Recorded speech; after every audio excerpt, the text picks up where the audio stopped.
Friends, I would like to share with you the amazing thoughts of a former British pilot and NATO officer about the current state of the Royal Army, as well as his opinion about the Russian army.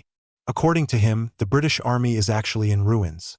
About 1,000 people leave the ranks of the armed forces every month, and even more depressingly, none of the British are going to serve.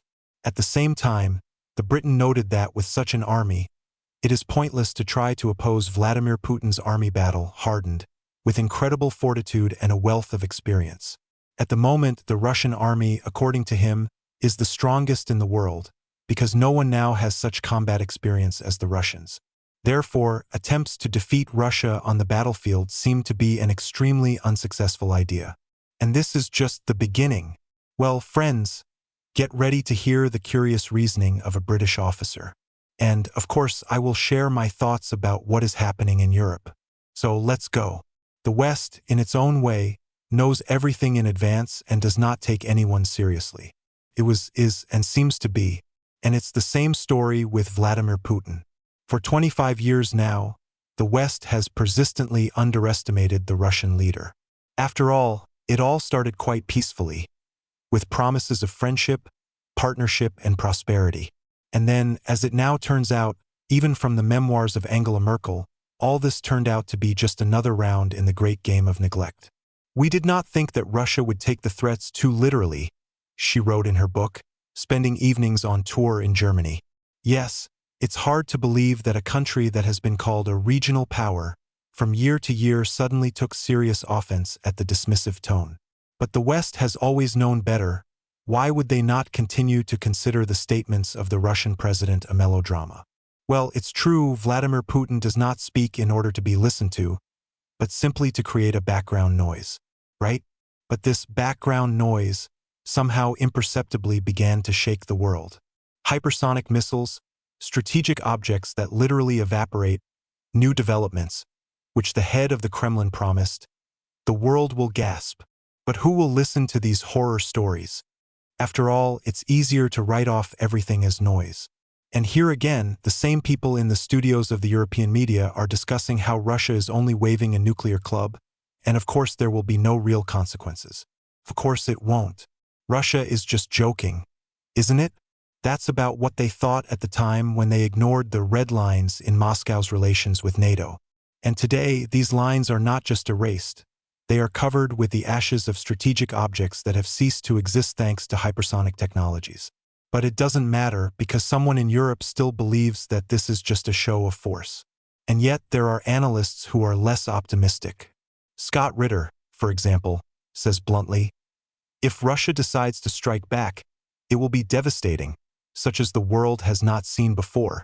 Or Douglas McGregor, a former Pentagon advisor, notes with restraint, Russia is playing for a long time, but, fortunately, these opinions are drowned in the general chorus of experts who assure that Russia has already run out of everything: missiles, factories, and resources. It's convenient to ignore reality, isn't it? Even funnier, the West stubbornly continues to believe that its approach is working. But the Russian leader returns again and again with new surprises. Either a hypersonic missile or another statement that this is just the beginning, and Russian designers are already preparing something that will rewrite all textbooks of military strategy. And yes, this is not an exaggeration. But why listen? This is just another horror story from the dictator's mouth, right? Of course, there will always be those in the West who view Putin's statements through the prism of logic. John Sachs, for example, reminds us, Russia never bluffs. If the West continues to believe that these are just words, then they are playing with fire. However, even these sober voices are lost in the general background, which claims that Russia is just a tiger made of paper. I wonder how long it will be possible to think this way when every new step in Moscow breaks the usual patterns. In the meantime, everything is going according to a scenario where the Kremlin is solely to blame. Yes, that's right. The use of long-range missiles is, of course, a provocation on the part of Russia. How else could it be? Strikes on strategic targets? This is not in any way a response to new supplies of Western weapons. No, Russia is simply obliged to endure, remain silent, and in no case act. After all, any response from her is an escalation, and Moscow is solely responsible for it. But if you think about it, who exactly is provoking this escalation? And is it worth seriously believing in statements that Russia allegedly does not have the strength and resources to continue the struggle? Even in the most difficult period, the Russian industry unexpectedly demonstrates that rumors of her death are greatly exaggerated. While the West is trying to figure out what is really going on, Russia seems to be preparing for the next stage of its survival game. The only question is, how unexpected will this game be for those who so stubbornly close their eyes to reality? In this regard, it is worth paying attention to the words of the Briton. This is extremely interesting. I'll introduce you to him first. Tim Davis is a retired officer of the Royal Air Force of Great Britain, who during his service became known as a highly qualified pilot and instructor who trained pilots on various types of combat aircraft. After completing his military career, he focused on writing, lecturing, and popularizing aviation, including through his blog. Here is his quote: "The British Army is going through a crisis, and I warned about it back in 2011. At that time, I thought that about 300 people leave the Army every month. But I was corrected by those who work in the personnel units of the Army. They said, 'No, Tim, it's not 300. That's about 1,000 people who leave the Army every month. It's just impossible to continue.' I talked about this back in 2011. If you go to my website and find the article section, you will see that I wrote about management and leadership, about how we promote people who do not have character. In 2011, when I served in the Royal Air Force, I saw many such promotions. And I thought, these people are not leaders. No one will remember them. They did nothing but collect the ticks on the way up. We all know such people in our work." Then I wrote, "Do we need leaders or managers? I said that we are making a huge mistake if we continue to promote people who are not inspiring and do not have character in this way. And now we see what it has led to. The Ministry of Defense has decided to recruit people with attention deficit hyperactivity disorder and chronic fatigue to cope with the recruitment crisis. But this is not the solution to the problem. We need to raise the standards of the Army. We need to say, 'Do you want to be like us? Then come and join us.' Look at the ads for the Royal Marines. She says that a person should be afraid of the unknown. This feeling is embedded deep in us as an instinct of self-preservation. However, the Ministry of Defense decided to go the other way, to abolish dozens of strict recruitment rules. This meant that hundreds of young people who wanted to serve were rejected every year. People were rejected for many reasons, including mental disorders, high blood pressure, and spinal problems. But this is not the way out. The Army must have strict requirements.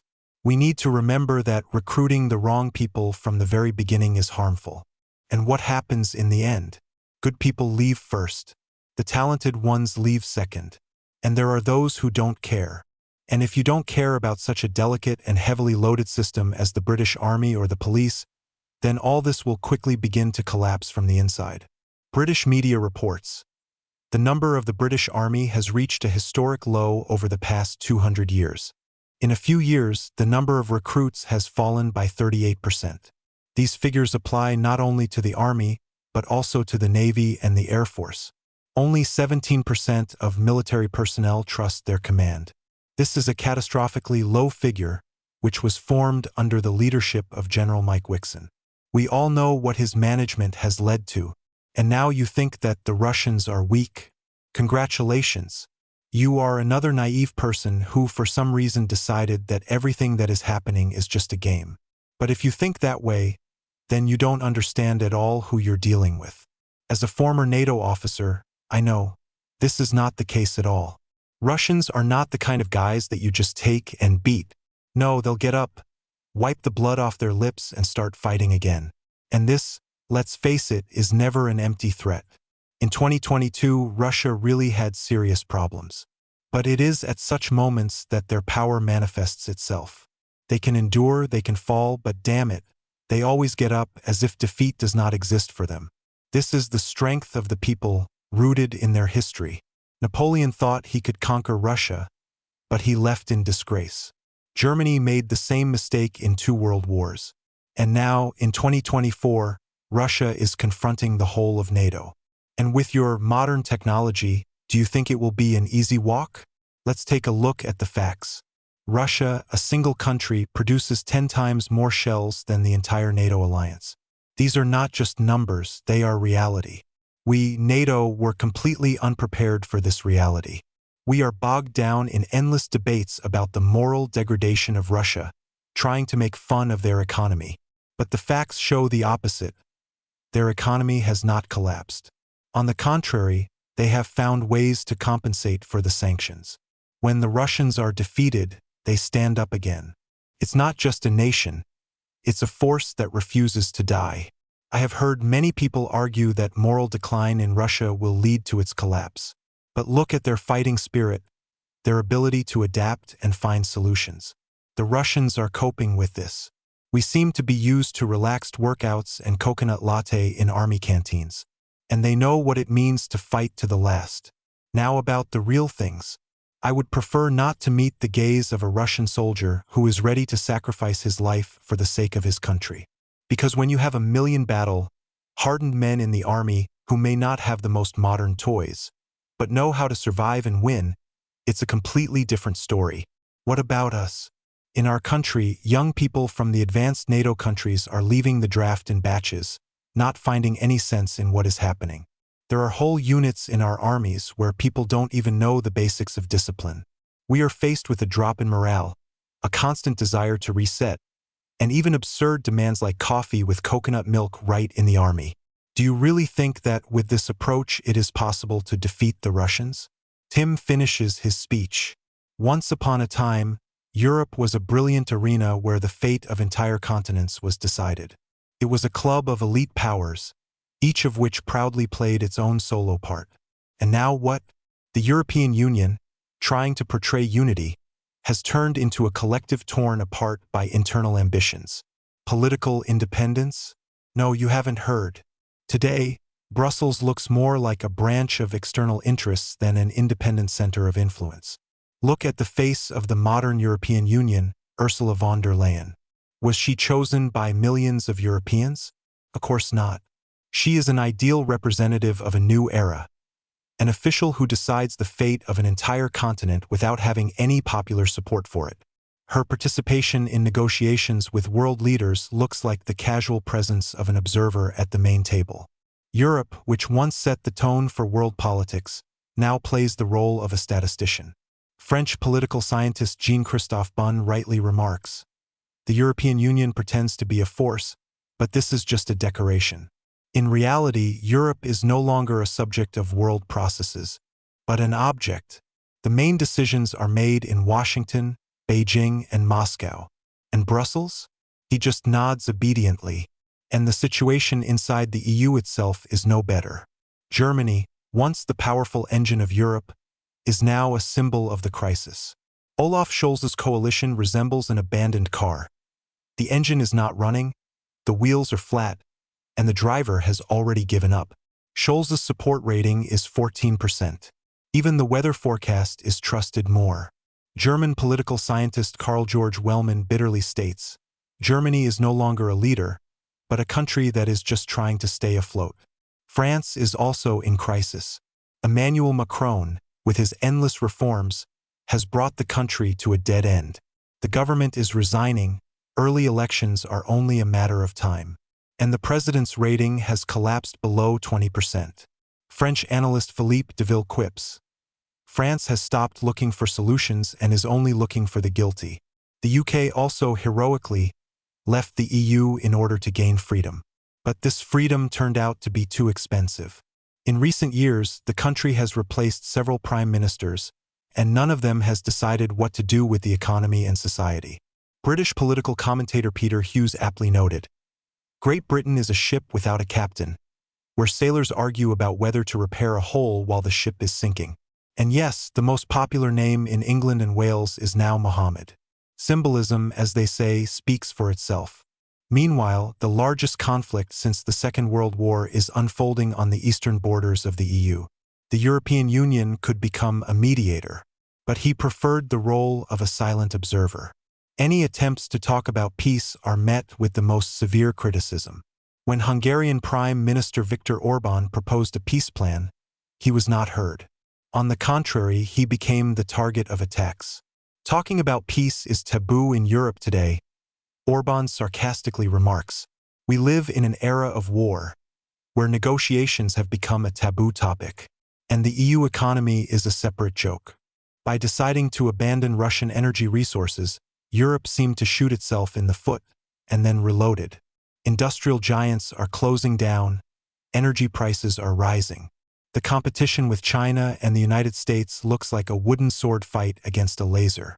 British expert Jonathan Hale quips, Europe has chosen the path of confrontation and is now wondering why it is losing competitiveness. But that's not all. The policy of multiculturalism, so diligently promoted by the EU, literally erases the cultural face of the continent. Paris, Berlin, Stockholm are cities where the indigenous population is becoming rare. Crime is on the rise, and the discontent of local residents is growing. Swedish sociologist Martin noted, Europe today is a museum that no longer has a place for those who built it. Against this background, Russia, which Europe so diligently avoids noticing, is becoming a key player on the world stage. Vladimir Putin has done the impossible. Strengthened ties with the global south, expanded the influence of the BRICS, and offered an alternative view of international politics. Russian economist Andrei Suzdaltsev emphasizes, Russia shows the world that it is possible to live outside the dictates of the West. Europe, which has not yet learned how to lose, is only looking for the guilty. Theoretically, Europe could regain its former glory. To do this, we need to abandon external management, restore industry, review energy policy, and finally start thinking on our own. But as long as Brussels continues to live according to someone else's scenario, this path looks like a fantasy. Perhaps someday someone will write about the great renaissance of Europe.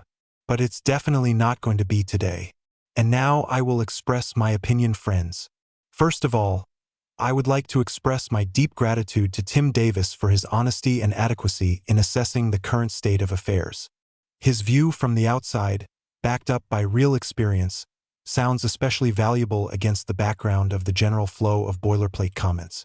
Tim is not afraid to voice uncomfortable truths about the crisis in the British Army and how the system, in pursuit of compromises, undermines its foundations itself.